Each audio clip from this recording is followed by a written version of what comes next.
ministrando aos casais. Pena que eu não pude ficar todo o tempo.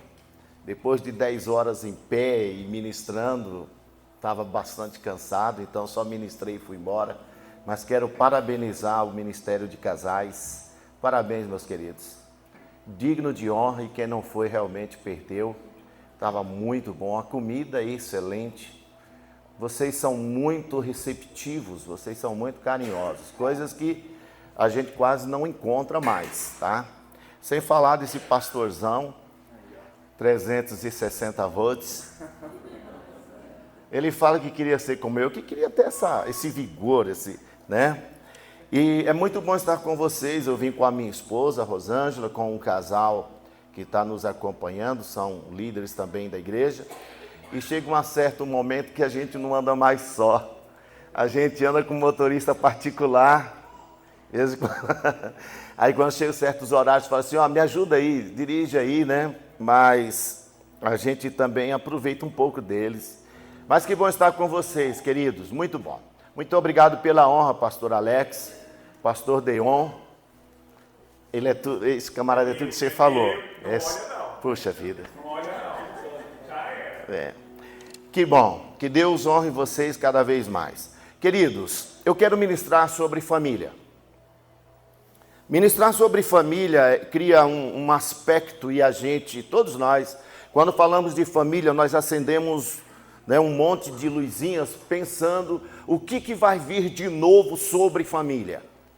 Eu acredito que não há muito de novo quando nós nos referimos ao assunto família, porque nós aprendemos muito na igreja. A Bíblia já revela para nós sobre família. E é óbvio que há muitos conselhos que nos conduzem a um destino perfeito para a nossa família. Então, qual é o segredo para que nós tenhamos famílias abençoadas, famílias prósperas, famílias que avançam, filhos com destinos, famílias que herdam um legado perfeito? Então, quando nós falamos palavras como estas, que são palavras-chave, que estão dentro de nós e elas exigem de nós um posicionamento, então a gente pergunta, onde está este modelo de família? Haja visto, sem generalizar, quando nós pensamos sobre esse modelo de família, não que nós não sejamos famílias perfeitas, mas é que todos nós, no caminhar dos dias, nas circunstâncias da vida, nas intempéries, nas lutas, algumas coisas tão essenciais, tão profundas, relacionadas à família, nós deixamos de praticar. Nós deixamos de exercer funções ou atitudes ou virtudes que nós, quando namorávamos, nós prometemos, nós juramos, até que chegamos ao momento da cerimônia, e no momento da cerimônia nós selamos, né, diante dos homens e diante de Deus, que o nosso casamento, né, que surge o princípio da família, seria segundo o coração de Deus. E eu costumo dizer que, quando você viveu aquele momento, a pessoa que mais apostou na família, na tua família, foi Deus. E Ele fez com que nós casados e também os jovens que irão casar e as meninas que daqui, depois de formadas, vão casar. E ele gostou dessa ideia. E os meninos formados depois vão casar, que pelo menos vai ter casa para morar e sustentar uma mulher. Ou desculpe, escapou? Então, Já gostei. Desculpa, escapou, pastor, né? Que vão ter condições de sustentar as suas mulheres, então casem. Mas casem sabendo de alguns princípios que são imutáveis para que uma família seja feliz. E muitas vezes, quando eu estou pregando sobre família, principalmente em seminários, algumas pessoas fazem algumas perguntas que já são assim, assíduas, né? Rotineira. Existe, porventura, um modelo de família perfeito? Existem vários. Mas eu quero compartilhar de um modelo de família, que ela não é apenas feliz na terra, mas uma família próspera, que agrada o coração de Deus. Então, por favor, abra sua Bíblia aí no Salmo 128. Eu estou usando uma linguagem, meu jovem, a NTLH, tá? Se você quiser usar ela para...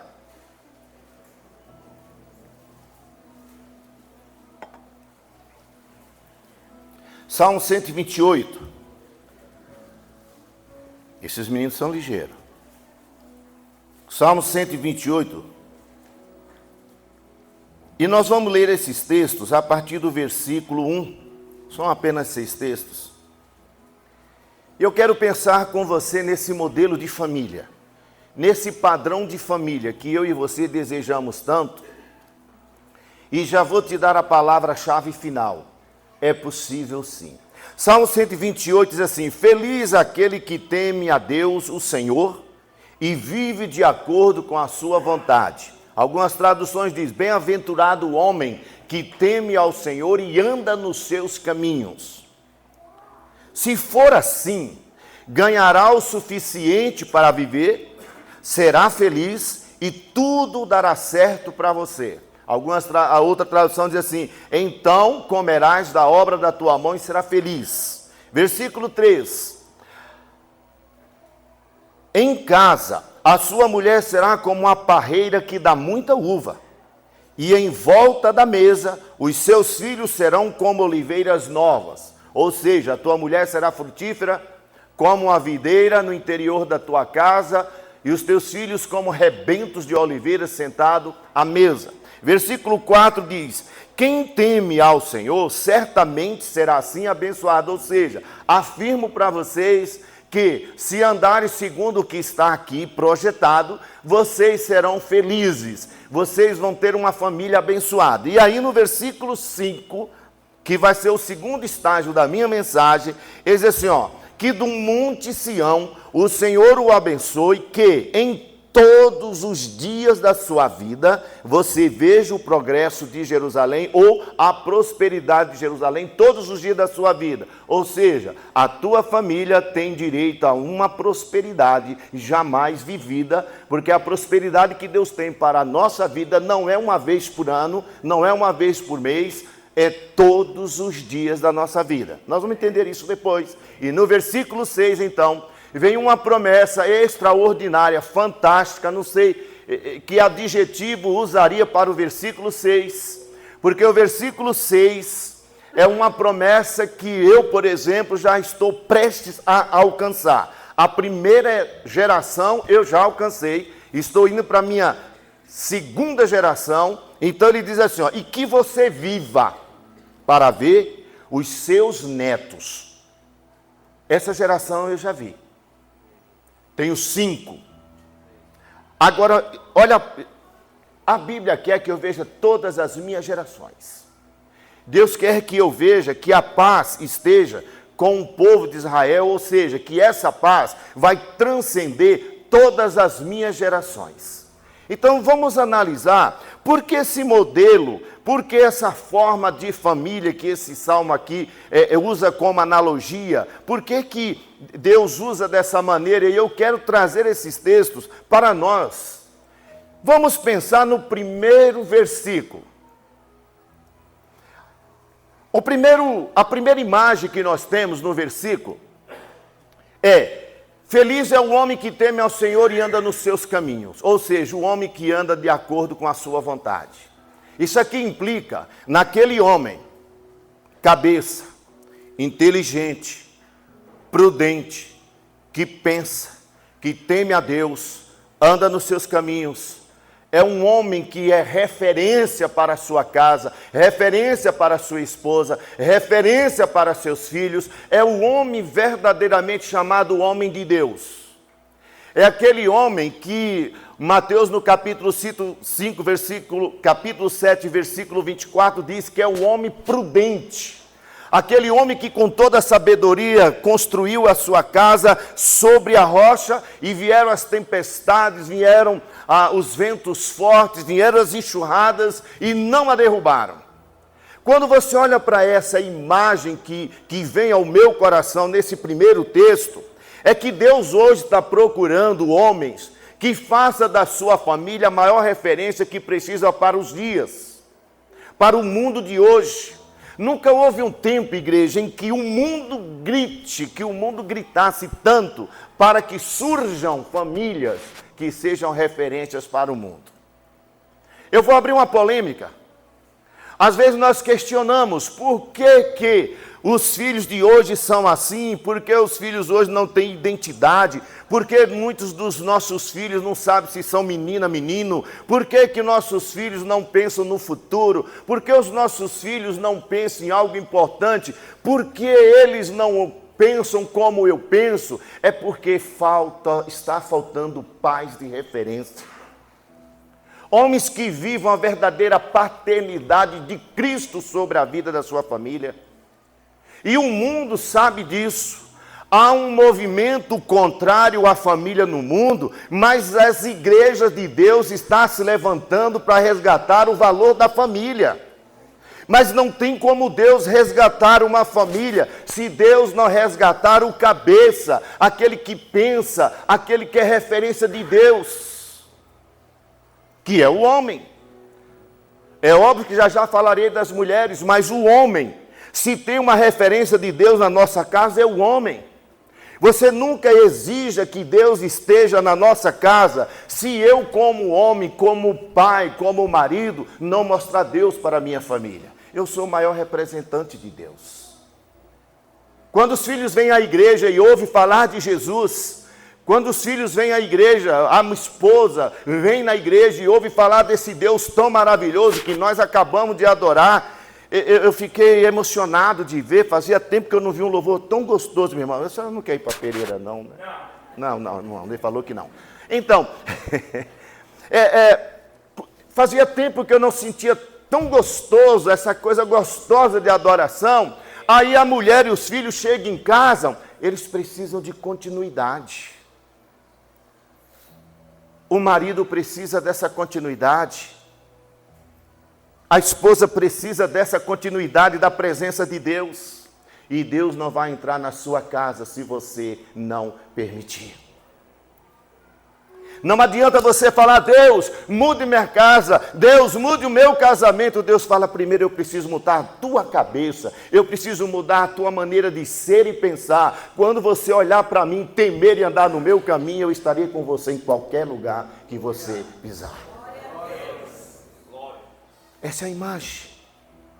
A segunda imagem desse homem, então, vem daquele que supre, está no versículo 2, é a imagem de um homem que supre toda a necessidade da sua casa. Algumas traduções diz que você vai comer das forças das tuas mãos. O homem precisa ser uma referência de mantenedor. O pai que trabalha, o pai que é ético-moral, o pai que é posicionado, o pai que ama, mas também tem regras, tem disciplina, mesmo que seus filhos ainda não queiram lhe acompanhar, ele sempre vai ver um pai, e amanhã ele contará do legado: meu pai era trabalhador, meu pai era de honra, comprava e pagava, meu pai sustentou a casa, meu pai me formou, meu pai investiu na minha vida. Por quê? Porque teve um pai de referência. Quem paga a conta é homem. Quem investe em família é o pai, é o marido, é o cabeça. E a mulher, é óbvio. Eu estou falando de um contexto espiritual, eu estou falando de um contexto muito mais ético e moral, mas é óbvio que se a mulher, ela trabalha, ela deve compartilhar do que ganha. O dinheiro não é de um, é dos dois. Num casamento não tem meu, num casamento só tem nosso. Não é o meu carro, a minha casa, não, é o nosso carro, a nossa casa, a nossa vida, nossas vacas, nossos bezerros, nossas cabras, nossos problemas, tudo é nosso. E se tem que resolver, resolve os dois, mas tem que ter um cabeça, um homem prudente. O homem sábio, que é o contrário de Mateus capítulo 7, do versículo 25 em diante, que vai dizer que tem um tolo. Tem um tolo. Tem um tolo que não sustenta a casa e ainda destrói o que tem, como Nabal. Lá em 1 Samuel, no capítulo 25, fala de um louco, um homem que o rei Davi chega para, manda o recado: olha, eu estou com um monte de soldado aí, estão precisando comer, né? Estou meio cansadão, precisa tomar um banho, comer, se alimentava. Ele está lá, ó, tomando todas as cachaças do mundo, o cara está virado no trem, e aí o rei manda a notícia. Com certeza ele seria abençoado se ele tivesse tratado bem o rei. Ele rejeitou a autoridade do rei, e aí o rei fala: mata todos. Aí pula aquela mulher de sabedoria chamada Abigail, pula na frente e diz: não, calma aí. Se é comida, está aqui comida, está aqui o que vocês precisam, mas não acabem com a minha família. Esse era um papel de Nabal, mas quem fez foi Abigail. Por que eu estou falando isso? Porque quando nós falamos de casamento, de vida, família, os dois têm o mesmo peso, mas o provedor é o homem. É o homem que tem que investir na sua esposa, investir nos seus filhos, conforme suas possibilidades, é óbvio. Mas quando você é um homem que tem inteligência e vive no princípio de Deus, eu vou mostrar na Bíblia daqui a pouco, você vai entender, e vocês vão mudar a história da vida de vocês, eu tenho certeza, em nome de Jesus. Sabe por quê? Porque Deus vai te dar uma revelação muito profunda hoje. Mas não tem como Deus abençoar uma família quando o cabeça não abençoa a própria família. Não tem como Deus prosperar uma família quando aquele que deveria estar cumprindo o seu papel desvia o seu dinheiro do plano principal. Sabe por que às vezes muitas pessoas não prosperam? Porque desviam o plano. Sabe por que muitas pessoas às vezes vivem em escassez? Porque desviam o plano de Deus. Porque Deus não daria para nós homens um cargo que nós não suportaríamos. Se Deus nos chamou para ser cabeça, se Deus nos chamou para ser o provedor da casa, é porque Deus viu em nós homens que nós éramos capazes de cumprir o seu ensinamento. E o homem que é fiel a Deus, nunca falta nada em suas mãos. Mas seja provedor. Não empurre a responsabilidade para os outros. Assuma seu papel. Porque se o mundo pensa diferente, eu quero te dizer que vocês estão no mundo, mas não são do mundo. Eu quero dizer que nós estamos neste mundo, mas não seremos deste mundo. Eu quero dizer que esse mundo tem que aprender conosco, e não nós com ele, a não ser em questões de estudo, questões de conhecimento. Mas quando se fala de Deus, somos nós que mostramos para o mundo. Então Deus precisa resgatar na família esses valores, esses princípios. Deus precisa resgatar pai de paternidade. Não pai apenas para gerar filhos, mas pai de paternidade, pai presente, pai que está ao lado dos filhos, pais que lutam pelos filhos, e mesmo que teus filhos não correspondam à sua expectativa, você ainda é pai. Mantenha seu papel, seja referência. Você se lembra do filho pródigo? Todo mundo se lembra, é óbvio. Essa igreja é muito ensinada. Muito obrigado. O filho pródigo tem uma coisa que me chama muita atenção. Não é porque ele pecou, não é porque ele gastou o dinheiro todo, não é porque ele estava lá com os porcos. Uma coisa que me chama a atenção no filho pródigo é que quando ele caiu em si, ele tinha uma referência na vida. Ele tinha o pai. Para onde ele voltou? Para a casa do pai. Qual era a referência dele? O pai, a sua casa. Por quê? Porque mesmo ele fora de casa, o pai manteve a referência de pai, de paternidade. Me impressiona. É que a gente conhece tudo isto, mas na prática, às vezes nós viramos as costas para um filho que peca. Estou falando de homem por enquanto, dos homens. Às vezes porque os nossos filhos cometem erros, a gente os julga mais ainda. Vocês sabem que as maiores reclamações que eu tenho no meu consultório é: meu pai não me valoriza, meu pai me acha bandido. E aí, às vezes, os filhos vão pelo mundo, encontram carinho nos braços de outros, e outros, e outras, e outros, e vocês entenderam? E aí a gente fala assim, mas deixa ele, porque se ele voltar para casa, eu arrebento com ele, porque eu não criei filho para ser assim, eu não criei menina para ser assim, e eu não aceito, enquanto os outros aceitam. E aí, às vezes, eles voltam para casa, mas quando chegam em casa, eles não têm um recebimento como filhos amados, eles são filhos malditos, filhos rejeitados, filhos sem ambiente, então eles voltam para onde eles estavam. Que é o contrário do filho do pai, do filho pródigo. Quando o filho entende que o pai era referência, o pai se manteve e ainda demonstrou mais amor que antes. Conjecturo eu, se antes o pai mostrou tanto amor pelos filhos, porque ele era uma referência de Deus, muito mais quando o filho voltou, os braços abertos. Vem cá, filho, eu vou trocar até teus sapatos, as tuas sandálias, vou trocar tuas vestes, toma meu anel de autoridade, porque hoje você vai experimentar do amor que eu tenho como pai. Glória a Deus.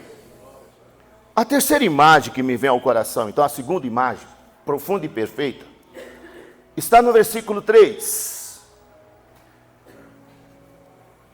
Que a tua mulher seja como a videira frutífera no interior da tua casa. Essa tradução diz, em casa a sua mulher será como a parreira que dá muita uva. E em volta da mesa, os seus filhos serão como oliveiras novas. Isso aqui me impressiona. Me impressiona nas seguintes figuras. Primeiro, olha com que Deus compara a mulher, a uma parreira. Parreira significa multiplicação e prosperidade. Só tinha parreira naquela época quem era rico. Quem tinha uma vida nababesca. Pois a parreira não servia apenas para a uva, mas servia para produzir o melhor vinho. Servia para comércio também. Também daquelas uvas eram extraídas colônias, eram extraídas maquiagens também. Então, quando a Bíblia se refere a esta mulher como uma parreira de uva, está dizendo assim, a tua mulher é a prosperidade da sua vida, é a mulher que prospera a casa. Homem não prospera a casa. Homem mantém a casa. Homem ensina a casa. Homem tem regras de mostrar Deus. Mas homem não edifica a casa, homem é cabeça, quem edifica a casa é mulher. Provérbios capítulo 14, versículo 1 diz assim, a mulher sábia, prudente, inteligente, mulher de Deus, mulher que tem referência de Deus, mulher que é exemplo para os seus filhos, ela é quem faz a sua casa prosperar, é ela que edifica. Edificar é consolidar, é transmitir coisas boas, é transmitir o que o marido fala, é fazer com que a sua casa seja forte, resistente, é fazer com que a sua casa suporte as aflições dos dias, mesmo seu marido não estando.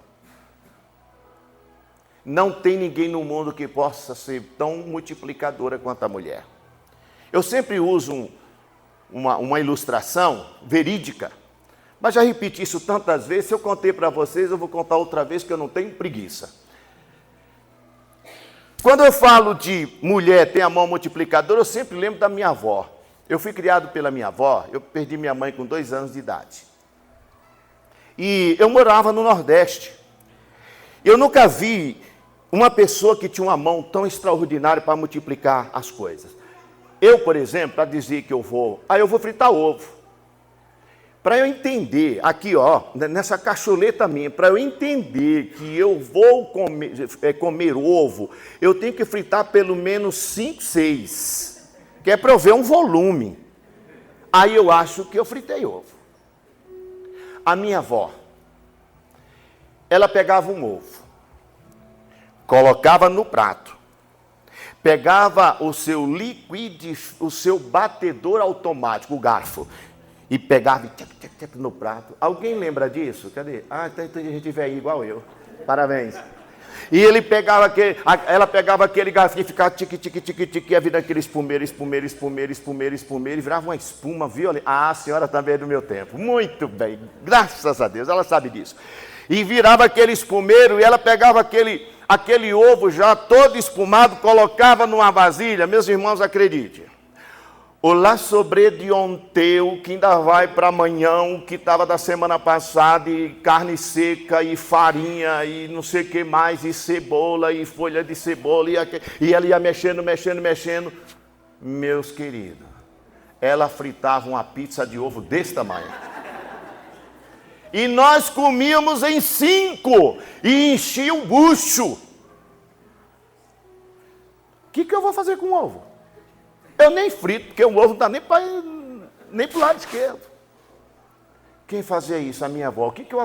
Quando eu pensei, eu sempre penso em multiplicação na mão da mulher, eu lembro da minha avó, porque é o seguinte, o homem não sabe fazer isso, mas a mulher sabe. E o homem que tem uma mulher bem-aventurada, o homem que tem uma mulher multiplicadora, honre-a. Esses dias eu estava falando num certo lugar, eu falei assim, minha irmã, se você tem um homem macho, é isso aí que você pensou mesmo, macho, trabalhador, que paga as contas, sustenta você, paga para arrumar cabelo, te dá roupinha nova, te dá uma casa, mete esse joelho no chão e dá glória a Deus, é de glorificar de pé. É de glorificar de pé. Glorifica. Porque está difícil de achar esses machos. Mas olha aqui, varão. Olha aqui, varoa. Olha aqui, varão. Se você achar uma mulher que cuida bem da casa, que te honra, que cuida bem dos filhos, comidinha na hora, roupinha passada, roupinha limpinha, e esperando você, que te abraça e também, ô meu irmão, sai pulando na rua dando glória a Deus, aleluia, que você não acha em qualquer lugar mais não. Cadê os irmãos? Não acha em qualquer lugar não, irmão. Ô glória!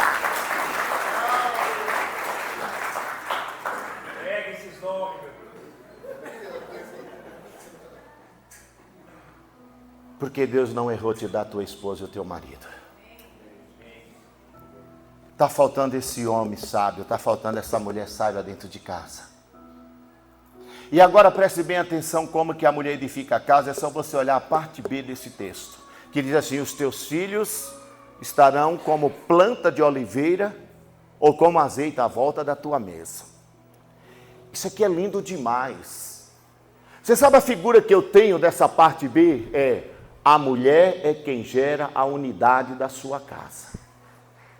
O homem coloca filhos em volta da mesa? Não coloca. Mas a mulher coloca. A mulher sábia, a mulher multiplicadora, a mulher da prosperidade, ela consegue fazer com que seus filhos tenham prazer de sentar-se à mesa para comer com seus pais. Olha, eu sou casado há 43 anos e meu filho mais velho tem 41 anos.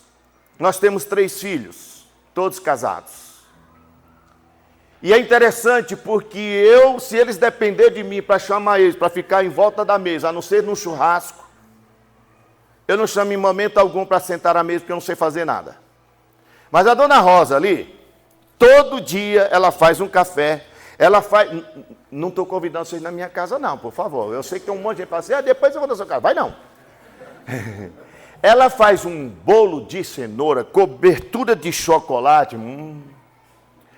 Os meninos vão lá tomar café e ficam tempo ali. Todo dia meus filhos vão tomar café conosco. Quando não de manhã, à tarde eles estão ali tomando café.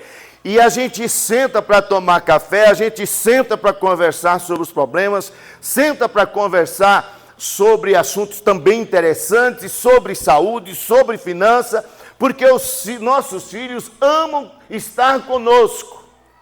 Eu mesmo, estou sendo sincero, eu não sei fazer isso, mas a minha esposa faz com bolo. um cafezinho. Olha que unidade com uma coisa tão simples que a mulher pode gerar. Nós aprendemos na nossa casa, quando os nossos filhos chegam, a gente os recebe como chega uma visita. É assim que nós fazemos, pastores. Os nossos filhos, quando chegam, a gente recebe no portão. E eles sentam conosco no sofá até a dona Rosa fazer o café, depois a gente senta na mesa para tomar café. E a gente conversa de tudo. Quando eles vão embora, irmãos, nós vamos nos despedir lá fora. A gente vai lá. Foi ontem que estava chovendo, nós fomos lá fora? Não sei se foi ontem, estava chovendo. Ontem não, foi ontem, qualquer dia desse aí, que eu sou meio esquecido de dias. Estava chovendo.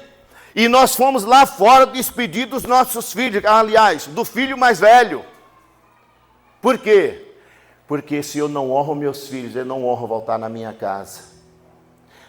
A mulher pode gerar unidade, talvez os nossos filhos não queiram mais sentar à mesa, não é porque eles são maus. Tem muitos filhos que preferem o celular lá dentro do quarto escondido. Sabe por que muitos filhos se sentem abandonados? Porque não tem uma mesa pela mãe colocada para eles.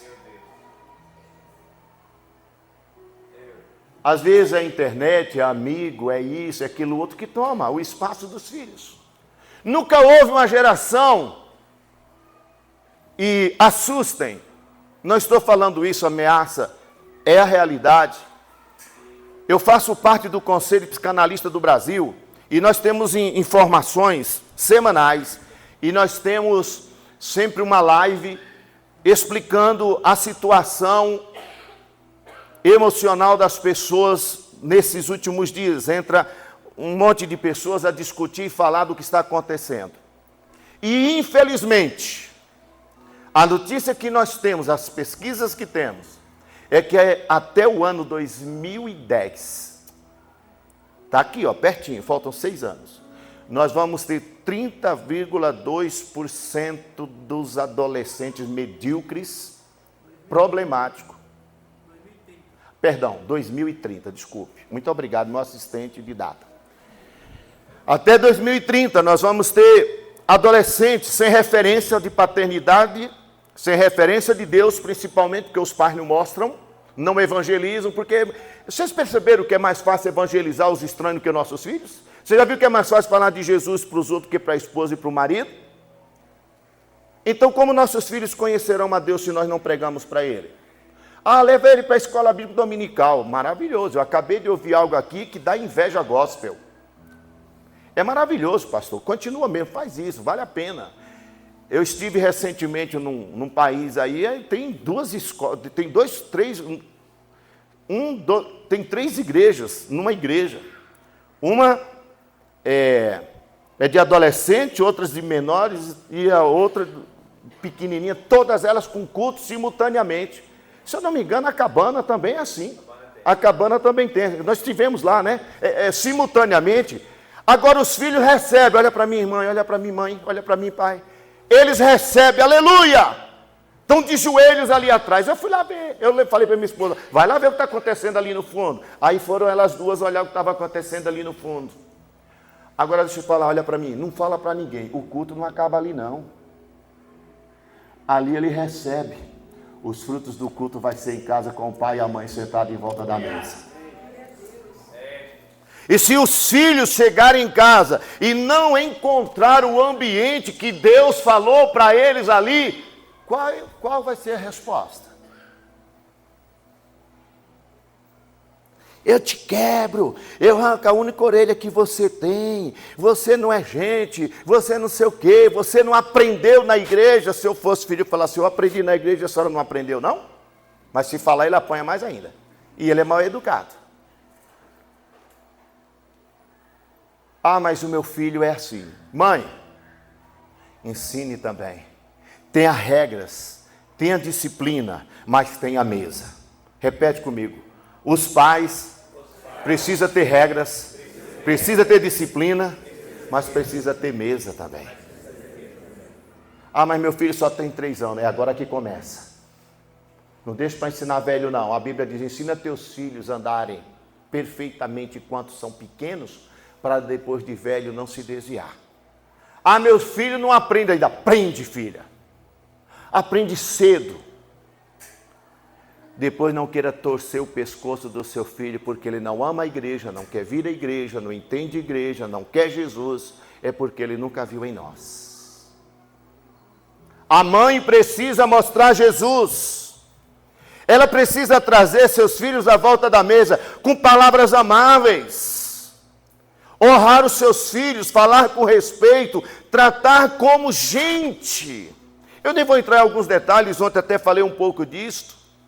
Mas às vezes nossos filhos recebem menos carinho do que o nosso animal de estimação. Ultimamente tem acontecido, e esses dias eu tive uma palestra com os casais, nós estávamos falando sobre isto. Por quê? O que acontece? Eu sei, creche é de Deus. Creche para criança é de Deus. Onde está o erro? Vou te mostrar. Os pais levam as crianças de 3 anos para a creche. Vão buscar 6 horas da tarde. Quando chega em casa, bota na frente da televisão. E os mais chatinhos, dá o celular, que ele quer. Aí você vai cuidar das coisas.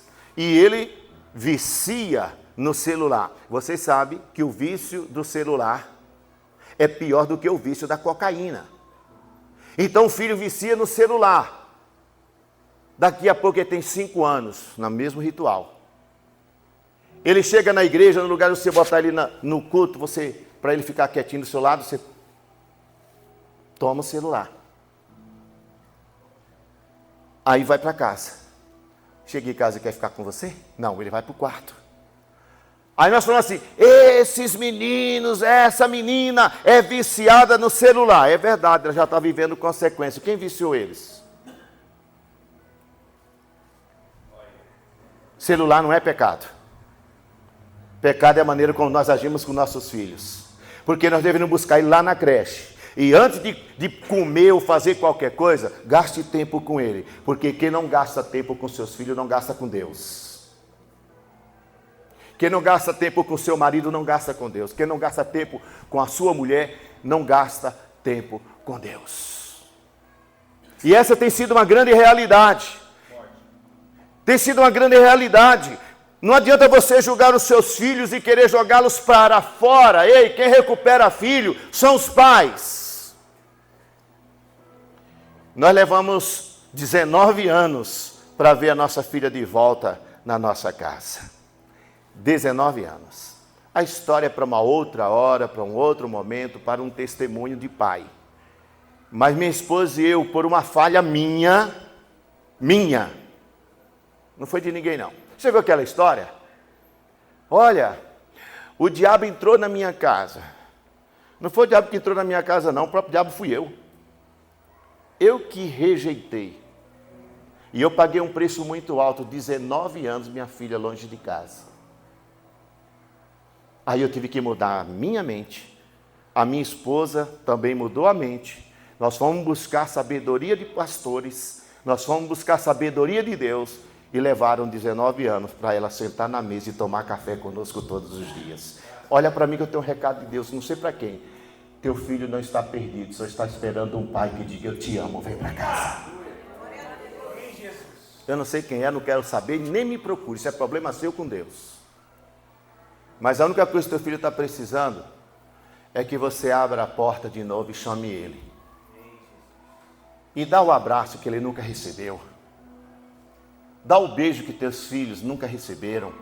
E fala para ele, eu te amo do jeito que você é. Porque quem muda filho somos nós. Não é Deus. Deus nos ensina como eu estou mostrando aqui. A prática é nossa. Eu entendi, amém? Amém. Pega essa. Agora vamos para o versículo 4. O versículo 4 é o resultado.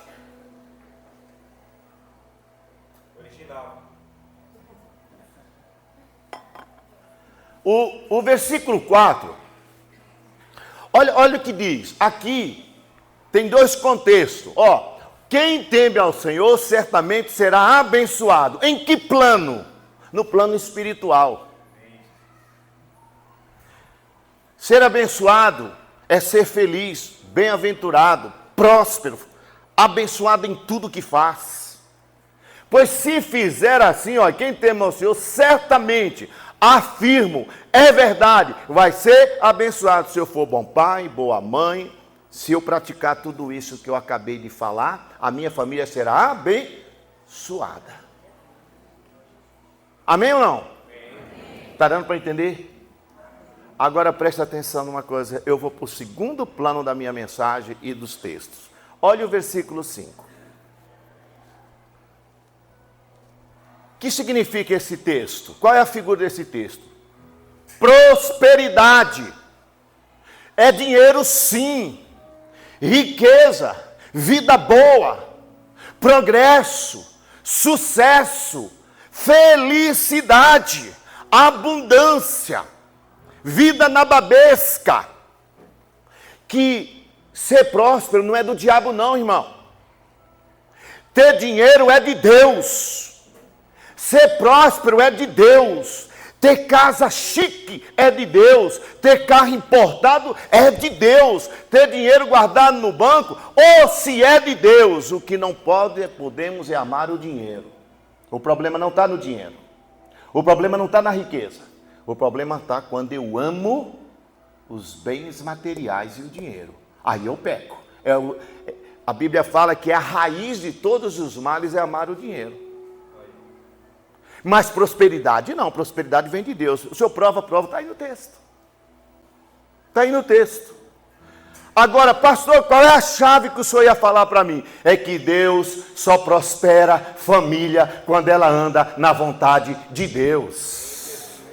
Vocês perceberam que a prosperidade não veio primeiro para depois abençoar a família? Um grande erro como casado, como família, eu também já cometi, é tipo assim, olha Deus, eu vou na igreja, o Senhor não me prospera. Eu estou falando de mim, tá? Eu e a dona Rosa. Trabalho feito louco, não vejo sucesso. Eu sirvo a Deus e... Eu não sei você, estou falando de mim. Deus parece que não olha, Deus não prospera. Eu dou dízimo. Eu dou dízimo. Tem uns que ronca grosso. Eu dou dízimo, eu dou oferta. E não muda nada na minha vida. Olha para mim, eu tenho um recado. Porque se você não tem uma vida abençoada com o que Deus te deu, se Ele te der milhões, você piora o que já tem. Sede fiel no pouco. Sede fiel no pouco. Sobre o muito eu te colocarei. Se você não consegue administrar uma família que Deus te deu, você vai administrar a riqueza dos céus? Você vai administrar riqueza e prosperidade? Então não pense na prosperidade se você não vê a tua família entendendo quem é Deus na vida dela. Essa é uma revelação, irmão. Porque eu mesmo já fui um homem dizer assim, Deus, aonde o Senhor está? Porque eu não tenho dinheiro, porque todo mundo dá certo.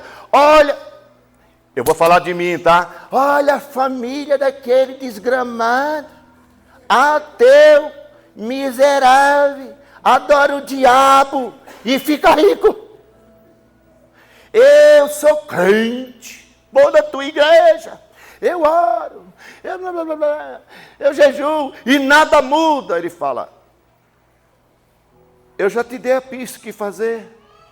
Muda a sua casa, eu mudo a sua prosperidade. Mude a sua casa, eu mudo o seu estágio de prosperidade. Mude a sua casa, eu abro o céu sobre sua casa. Em que dia? Todos os dias da sua vida. Irmão, mude a sua família e Deus vai prosperar. Mude. Eu estou falando de família. Porque muitas vezes nós pedimos para Deus prosperar a nossa família e Deus não dá prosperidade aqui. Ah, mas Deus... Olha só.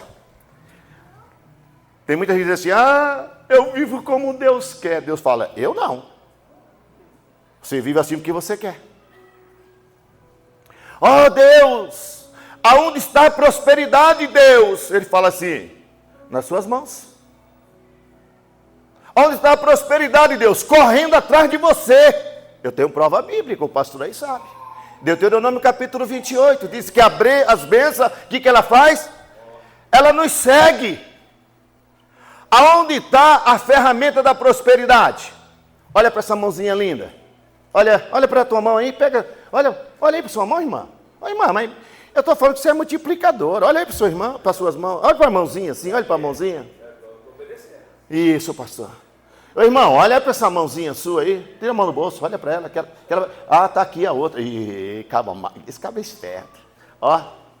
Agora diga assim, mão, você é a chave da minha prosperidade. Porque Deus prometeu que eu ainda, onde eu colocar, tudo bem, isso acontece, enrola, volta tudo. Você faz também? Ah, obrigado. Fiquei mais calma. Aonde eu te colocar a mão, você vai prosperar, porque foi Deus que falou. Amém? Então, meu irmão, a prosperidade não está nos outros, na casa dos outros, no serviço dos outros. A Bíblia diz que aonde colocarmos as nossas mãos, Deus prospera. Esse tipo de homem, lembre-se sempre, é esse tipo de homem e mulher da primeira parte do que eu mostrei, até o versículo 4. E a prosperidade, ela vem do céu. Que o Senhor o abençoe. Sabe por quê? Eu te dou uma palavra rema. Pastor, o senhor tem prova bíblica? Tenho, querido. Comigo é Bíblia na Bíblia. Um dia Deus disse para Abraão, Abraão, Gênesis capítulo 12, versículo 3. Abraão, olha para mim. Eu vou te multiplicar na terra e por onde você for, quem te amar, eu vou amar. Mas quem te odiar, eu também vou odiar. Mas por causa de você, eu abençoarei todas as famílias da terra. Então tem uma promessa de Deus para a sua família. Já existe uma promessa de Deus para a sua casa, amém? Não sou eu que dou, é o próprio Deus. E olha o que diz, do monte Sião, ou de Jerusalém, ou da terra santa, ou da menina dos olhos de Deus, eu abençoo em todos os dias da sua vida. E veja a prosperidade de Jerusalém, ou seja, o nível de prosperidade que Deus tem para nós, não quer dizer que nós vamos ser milionários, é ter uma vida de abundância. Até Jesus prometeu isso, irmão. Quando ele diz assim, o ladrão vem para roubar, matar e destruir, mas eu vim para que tenhas uma vida de abundância. Ali a palavra abundância, é abundância mesmo, irmão. Chega de se lamentar da comida, da roupa, do cabelo, do carro, dos parentes, da vida. Pare! Porque quando eu não entendo isso aqui, sou eu que rejeito a bênção de Deus na minha vida, na minha casa. Por isso não murmure mais, não reclame mais. Comece a profetizar sobre a vida dos seus filhos, profetizar sobre a sua casa, sobre o seu trabalho. Eu tenho uma pessoa, ela disse, pastor, eu vou sair do meu emprego. Eu falei, por quê? Não, eu acho que lá eu não cresço. E vai. Os dias foram passando, ele começou a reclamar. Eu trabalho feito isso, feito um jumento, eu não ganho dinheiro. Eu trabalho feito um louco, eu não ganho dinheiro. Ele começou a reclamar do patrão, reclamar da firma, reclamar do governo, reclamar das administrações municipais, reclamar de todo mundo. Aí eu não aguentei. Eu falei, escuta, quando você chega no teu trabalho, o que é que você vê? Rapaz, quando eu chego lá, que eu olho para aquilo lá, me dá uma tristeza. Eu falei, então você não vai prosperar. Você quer crescer na sua empresa? Quero. Você quer chegar em cargo alto? Quero. Então, a partir de hoje, mude sua linguagem. Comece a falar, Deus, muito obrigado pelo serviço, porque esse lugar é o lugar mais abençoado e próspero. Senhor, onde eu colocar a mão, eu vou abençoar isso aqui. Tudo vai funcionar. Sabe quem ele hoje é? Sócio da empresa. Quer mudar a tua história, irmão? Quer mudar a história da sua casa, minha irmã? Faça isso e Deus prosperará. Comece a abençoar, minha irmã. Chega lá nas tuas coisas e fala assim, Senhor, eu profetizo que eu vou ter uma geladeira nova, uma cama nova. Senhor, eu quero um carro novo.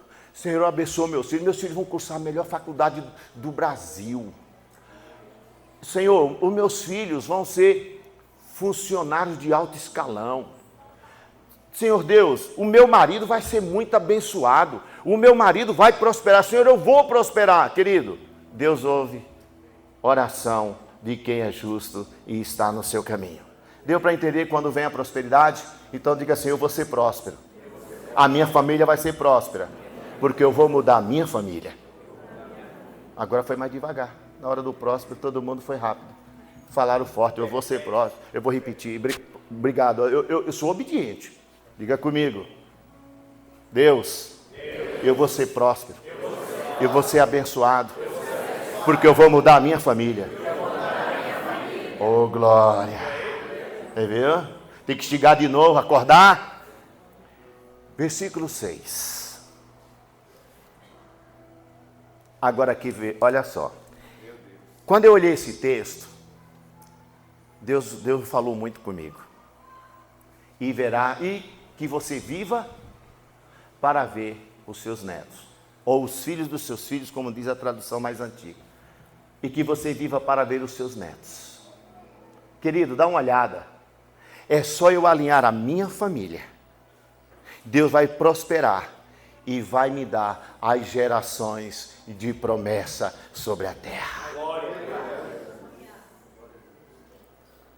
Talvez você ainda não sonhou com a geração. Talvez você não aposta tanto nos seus filhos, a ponto que eles não geram filhos. Talvez você dá tanto descrédito na capacidade dos seus filhos, que eles não têm vontade de ter família. Você sabe que uma menina falou um dia para mim: se for para eu ter filho como eu sou, jamais eu vou ter filho. E aí um certo dia minha esposa e eu fomos fazer uma palestra numa cidade. E quando nós estávamos lá e falando de família, chega uma adolescente para nós e diz: quer ser meu pai? Eu desmoronei. Eu chorei. Tem uma menina na nossa igreja que um dia ela, depois de um culto, né, minha esposa, ela correu, nos abraçou. Quer ser o pai? Quer ser meu pai? Quer me adotar como filha? Sabe quantos anos? 16 anos de idade. Uma vida totalmente torta, arrebentada, da pior que você imagina. Ela não queria dinheiro. Ela não queria nada. Ela só queria o pai. Talvez a tua descendência, ela não pode não herdar o reino de Deus. Talvez a tua descendência não possa ser próspera. Talvez você nem veja a sua descendência. Mas se você quiser uma descendência temente a Deus, no caminho de Deus, e que seja próspera, e te dê os seus filhos e os filhos dos seus filhos, arrume a sua casa hoje. E Deus te abençoará, te prosperará e fará você ver descendência de descendência. No início deste ano, a minha madrasta ligou para nós, mandando uma foto, dizendo: olha que felicidade, se eu morrer agora eu morro feliz, filhão. Eu falei: por quê, mãezona? Olha aqui, é a minha tataraneta. Tataraneta. Eu tenho tatara-sobrinho. É brincadeira um negócio desse? Esse povo me faz velho. Eu nem sei que descendência é mais de tio, mas se alguém puder me ensinar, porque ele é a terceira geração de sobrinho meu. Rapaz, povo ligeiro, né? Mas qual é a alegria? É que a minha madrasta, a senhora Maria Paulino Severiano, ela alcançou os seus tataranetos.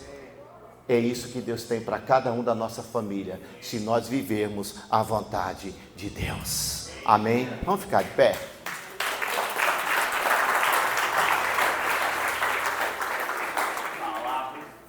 Pastor Dião, tem como fazer um